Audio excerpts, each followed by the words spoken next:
My name is Khadija Harris, and I'll be presenting on sickle cell anemia. An overview of sickle cell anemia to begin. It's a group of blood disorders known as sickle cell disease. Sickle cell anemia is an inherited red blood cell disorder where there aren't enough healthy red blood cells to carry oxygen throughout your body. So normally, your red blood cells would be shaped like a disc, round and flexible. In sickle cell anemia, these blood cells are shaped like crescent moons. So they're rigid and sticky, and they can get stuck in your blood vessels. And they're also not as big as the normal red blood cells, so they aren't carrying as much oxygen as your normal red blood cell would.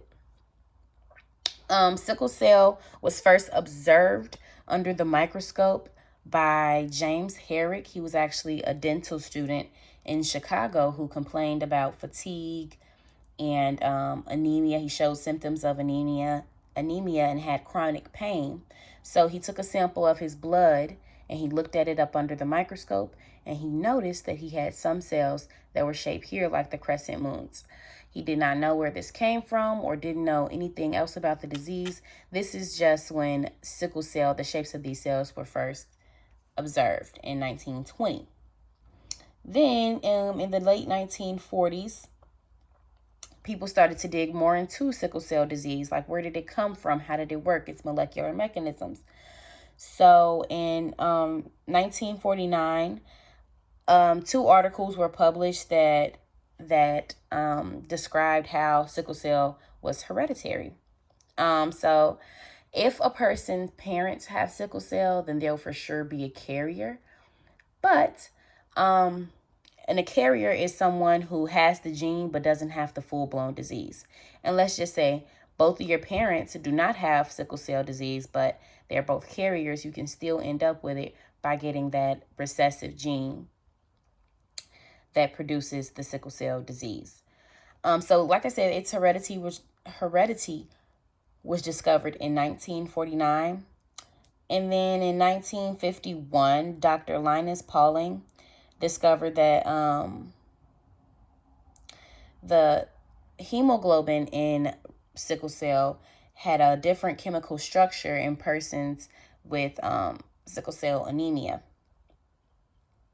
And this coined the term molecular disease for diseases that resulted from proteins with abnormal chemical structures. So this disease, sickle cell anemia, would fall under that category as a molecular disease. Yeah.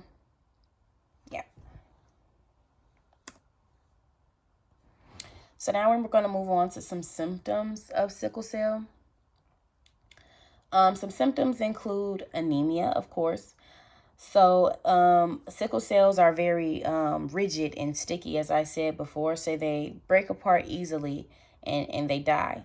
So this will leave you with fewer red blood cells that carry oxygen, on top of the fact that those cells don't carry as much oxygen as they should. So a patient would show signs of anemia.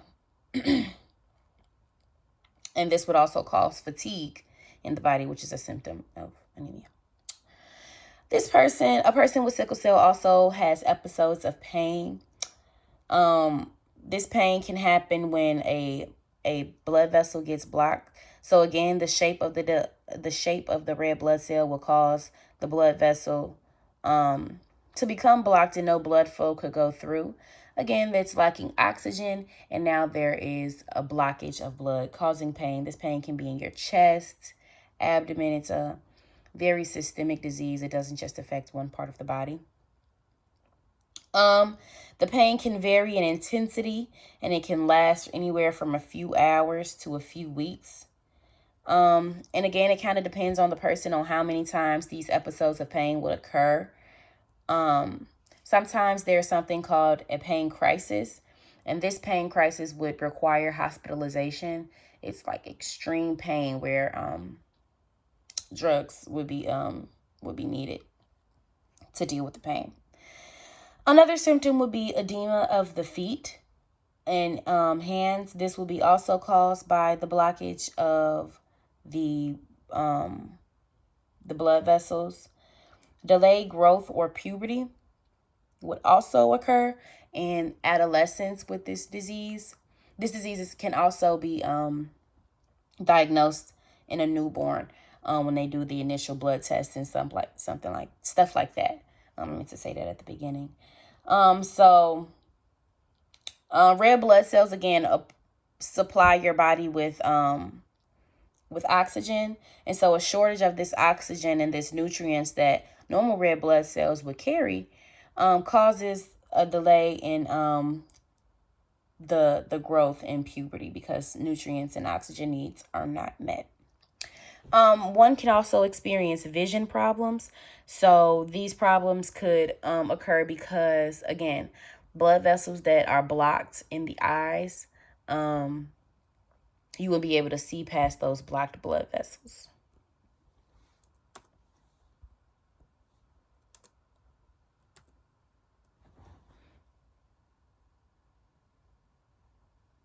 So the molecular mechanisms of sickle cell anemia. So as previously stated, this is a mutation in the gene that tells your body to make hemoglobin.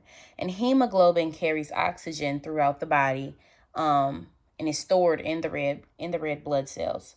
So it causes a mutation that changes the chemical structure of the hemoglobin, therefore not being able to carry the oxygen and changing the shape of the red blood cell.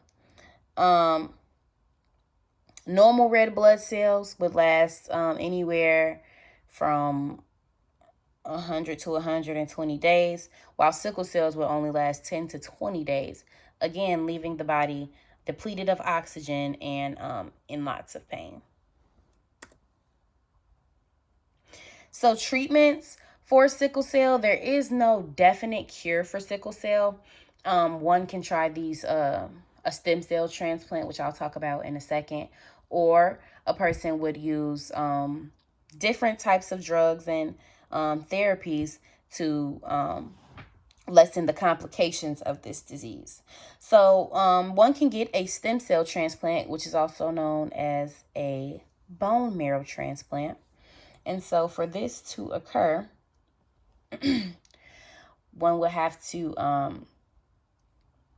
find someone who they're compatible with, meaning blood type and blood type. And they would donate their blood, and that blood would be transfused. Their stem cells would be transfused into the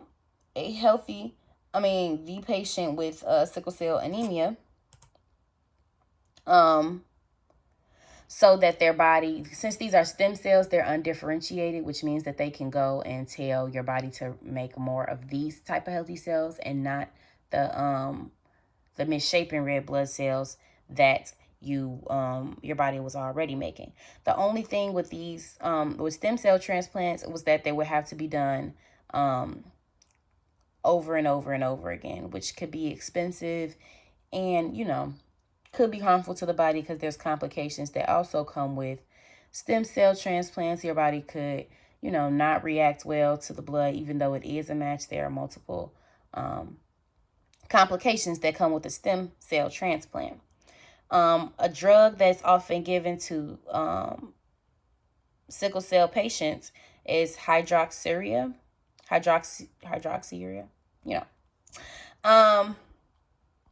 And this drug helps prevent the production of sickle-shaped cells and reduces the number of painful crises. As I stated before, pain is a major side effect of this disease. Okay, so techniques used to diagnose our blood tests. So, like I said before, a blood test could be given to a newborn when they come out to see if they have these sickle-shaped cells.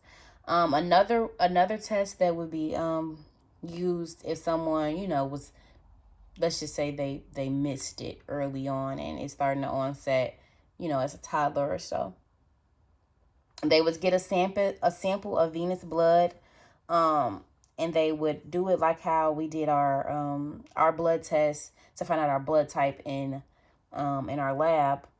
So they would mix the blood with a reducing agent called sodium metabisulfite, and it would induce sickling in susceptible cells. So if you do have any sickle cells or the crescent-shaped moon cells, they would sickle at this point, and you would know that you have sickle cell. You can view the results of this test under a microscope after 20 minutes.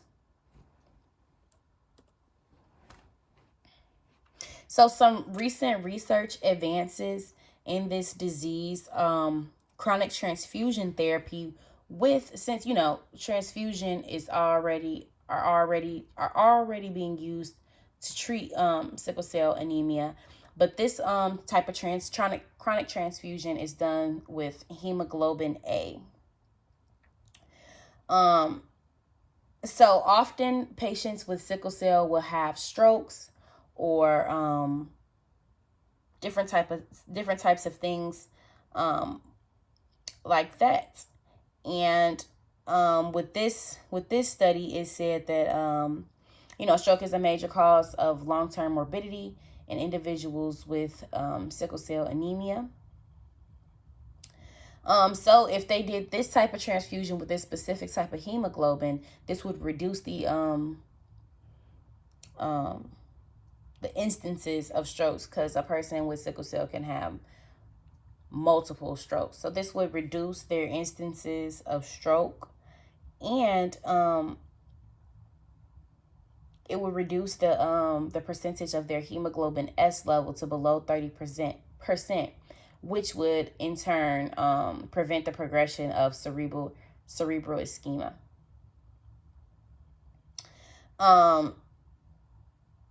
Yeah. So that was the research advance for with hemoglobin A, because it would decrease the amount of hemoglobin S, again, reducing the amount of strokes. So this isn't, I wouldn't say, really treating the disease. It isn't really treating the disease. It's simply making the complications less harsh. And these are my references: Mayo Clinic, this is the Primary Journal article, and this is the CDC website.